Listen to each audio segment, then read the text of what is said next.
नमस्कार दोस्तों, आज हम जानेंगे मुंडक उपनिषद के बारे में गहराई से। हमारा मन, हमारी चेतना और हमारा सांसारिक जीवन किस प्रकार एक दूसरे से कनेक्टेड है, किस प्रकार हमारे जीवन में जो भी बदलाव आते हैं वो मन की वजह से आते हैं। आज इस वीडियो में हम गहराई से जानेंगे। मनुष्य ने हजारों सालों से अपने मन और चेतना को समझने का प्रयास किया है। साधारण जीवन में हम अक्सर अपने मन की आवाज़ों, विचारों, मन की इच्छाओं, भय और लालसाओं के गुलाम बन जाते हैं। यही कारण है कि जीवन में संतुलन, शांति और समझ की कमी हो जाती है। मुंडक उपनिषद हमें यही सिखाता है कि मन और चेतना को समझने का ज्ञान ही असली ज्ञान है। जब तक हम अपने मन को नहीं समझेंगे, जब तक हम चेतना को नहीं जानेंगे, तब तक हम अज्ञान में हैं। और चेतना का ज्ञान केवल शास्त्रों में पढ़ने से नहीं आएगा, बल्कि आत्मनिरीक्षण और ध्यान के अभ्यास से ही चेतना जागृत होगी।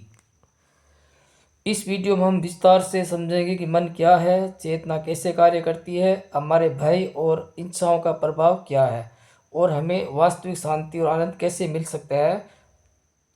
तो सबसे पहले हम मन को जानते हैं। मन एक शक्ति है जो हमारे विचारों, भावनाओं और निर्णयों को आधार बनाती है। मुंडक उपनिषद कहता है कि मन और आत्मा का ज्ञान ही सबसे बड़ा ज्ञान है। मन सतत विचार करता है, कभी सुख की ओर, कभी दुख की ओर। मन का मूल स्वरूप चंचल और अस्थिर है। मन कभी भी एक जगह नहीं रहता। मन या तो भूतकाल में या भविष्यकाल में कल्पना करता है।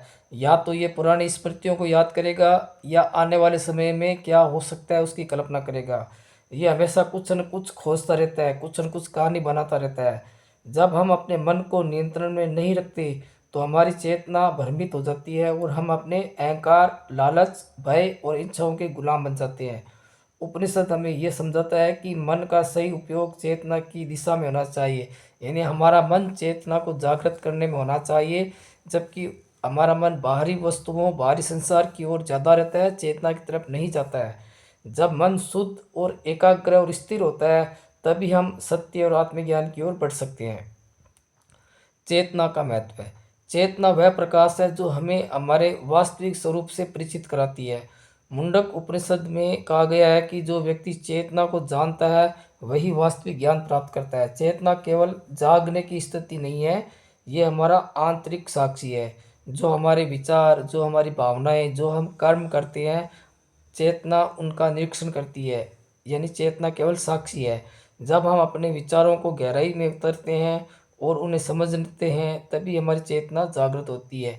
एक जागृत चेतना वाला व्यक्ति अपने भावात्मक प्रतिक्रियाओं और मानसिक विकारों से मुक्त हो सकता है। वह बाहरी परिस्थितियों से प्रभावित नहीं होता और उसका पूरा मन स्थिर और संतुलित रहता है। मन में जो भय और इच्छाएं चलती है वो हमारे जीवन को पूरा प्रभावित करती है। मुंडक उपनिषद में विशेष रूप से इस बात पर जोर दिया गया है कि मन को अशुद्ध इच्छाएं और भय हमारे जीवन का सबसे बड़ा बाधक है। डर या भय, मन में भय का होना स्वाभाविक है, लेकिन जब हम भय के अनुसार निर्णय लेते हैं तब हमारा जीवन तनावपूर्ण और अस्थिर हो जाता है। चेतना की दृष्टि से भय केवल एक भ्रम है। ये हमारे अनुभवों और कल्पनाओं से उत्पन्न होता है। इसे समझकर ही हम मानसिक स्वतंत्रता प्राप्त कर सकते हैं। इच्छाएं और लालच, जब मन इच्छाओं और लालसाओं के पीछे भागता है तब वह कभी भी संतुष्ट नहीं होता। मुंडक उपनिषद के अनुसार वास्तविक सुख और शांति बाहरी वस्तुओं में नहीं, बल्कि चेतना की गहराई में है। मन को नियंत्रण करना, भय और लालच से मुक्त होना और अपने विचारों पर ध्यान देना ही असली अभ्यास है। नियमित अभ्यास, आत्मनिरीक्षण और शास्त्र ज्ञान के अभ्यास से मन संयमित और स्थिर होता है। ज्ञान और अनुभव का संयोजन, मुंडक उपनिषद में ज्ञान को उच्चतर यानी पराविद्या और निचले स्तर यानी अपराविद्या में बांटा गया है। अपराविद्या में बाहरी ज्ञान है जिसमें हम शास्त्र को पढ़कर, पुस्तकों को पढ़कर, रीति रिवाज, समाज से जो भी सीखते हैं वो अपराविद्या कहलाती है। पराविद्या है, ये आंतरिक ज्ञान होता है जिसमें हम आत्मा, चेतना का ज्ञान करते हैं, मन पर नियंत्रण रखने की कोशिश करते हैं और अपने वास्तविक स्वरूप को जानने का कोशिश करते हैं। ये पराविद्या है।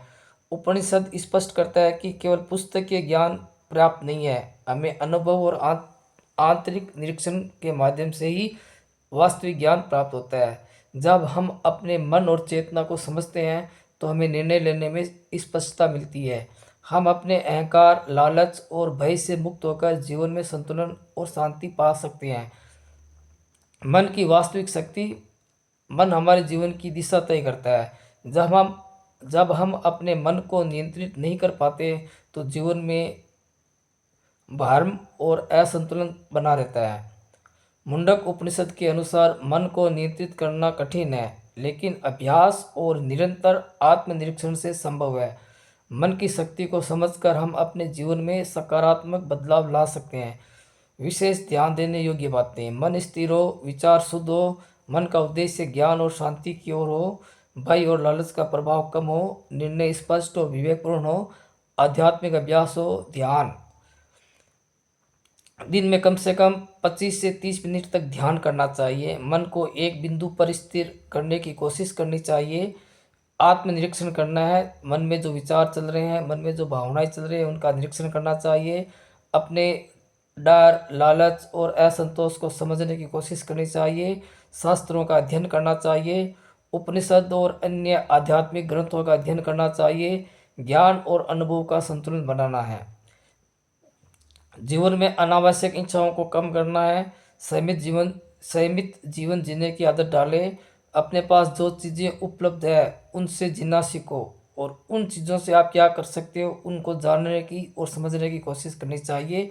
मन की इच्छाएं कभी भी समाप्त नहीं होती। मन की इच्छाएं आप एक पूरी करोगे तब मन के अंदर दूसरी इच्छा आ जाएगी, दूसरी इच्छा पूरा करोगे तीसरी इच्छा आ जाएगी। यानी मन की इच्छाएं कभी भी समाप्त नहीं होने वाली है। संतोष ही मेन सारांश है, यानी संतोष मन ही आपको आत्मज्ञान की ओर लेके जाएगा। अगर मन आपका असंतुष्ट है तब आपको ये वासनाओं और भोग के पीछे भगाएगा। हम अपने विचारों, भावनाओं और क्रियाओं में स्वतंत्र निर्णय ले सकते हैं। बाहरी परिस्थितियों पर नियंत्रण हम नहीं कर सकते, क्योंकि बाहरी संसार को हम नहीं बदल सकते, लेकिन हम अपने भीतर की संसार को बदल सकते हैं। हम अपने मन को बदल सकते हैं, मन को जान सकते हैं और मन पर नियंत्रण कर सकते हैं। हमारे मन में जो भी भाव चलते हैं, क्रोध, भय, लालच, मोह, डर, उन्हें हम पहचान सकते हैं। उपनिषद में कहा गया है कि भावों का निरीक्षण करना ही ज्ञान की शुरुआत है। जैसे आपको क्रोध, भय, लालच और मोह इनका ज्ञान होने लगेगा कि मन में ये भावनाएं चल रही है, तब आप इन पर नियंत्रण कर सकते हो। नहीं तो अगर आपने निरीक्षण नहीं किया, आपने ध्यान नहीं दिया, तो मन में जो चीज़ चल रही है वो प्रकट भी हो जाएगी। अगर आपके मन में क्रोध चल रहा है तो क्रोध प्रकट हो जाएगा। अगर आपके मन में डर है तो डर भी आपके सामने आ जाएगा। अगर मन में लालच है तो लालच भी आ जाएगा। यानी मन में जो भावनाएं चल रही है वो प्रकट हो जाएगी अगर हमने इन भावनाओं पे ध्यान नहीं दिया तो। मुंडक उपनिषद हमें यह सिखाता है कि सच्चा ज्ञान केवल बाहरी अध्ययन से नहीं आएगा, बल्कि आत्मनिरीक्षण और चेतना जागृत करने से ही प्राप्त होगा। मन को समझो,